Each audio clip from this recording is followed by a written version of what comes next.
Après des dizaines et des dizaines d'années où les rivières ont été canalisées, mises en fossé, coupées de leur milieu pour contrôler leur crue, il est urgent de faire machine arrière. Les fédérations de pêche se sont ainsi lancées dans de nombreux travaux de restauration des habitats. Tous ces travaux sont de précieuses sources d'informations pour mieux comprendre comment fonctionnent les rivières et comment améliorer les techniques de renaturation de celles-ci. Alors ici, je vous ai amené ici parce que c'est un site, c'est un ancien moulin sur lequel on a restauré la continuité écologique en 2018. On a creusé un nouveau lit. Alors, on a fait très peu de plantations au final, on a fait quelques bosquets sur le linéaire et puis le gros des apports en fait ça a été la recharge granulométrique qu'on a mis dès la fin de chantier en fait.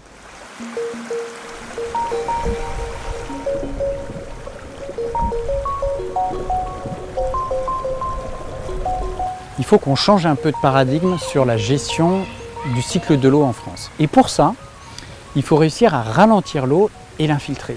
Il faut des rivières qui méandrent, où l'eau va moins vite pour qu'elle ait le temps de passer dans le sol plutôt que d'aller à l'aval. Il faut moins de béton. Une rivière qui est bétonnée est une rivière qui n'est plus en connexion avec le sous-sol.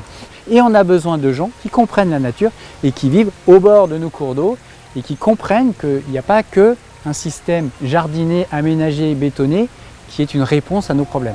Alors du coup, on a trouvé des crustacés, des gamarres. On a des insectes et dans les insectes, vous avez des insectes qui sont polluo-sensibles, en fait, qui vont être peu résistants aux pollutions, aux dégradations du milieu.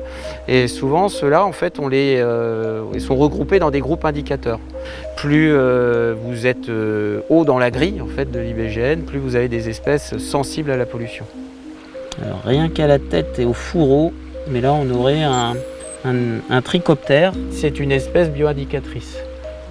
C'est plutôt satisfaisant parce qu'on a une bonne diversité en invertébrés d'une manière générale et en insectes et notamment en groupe indicateur.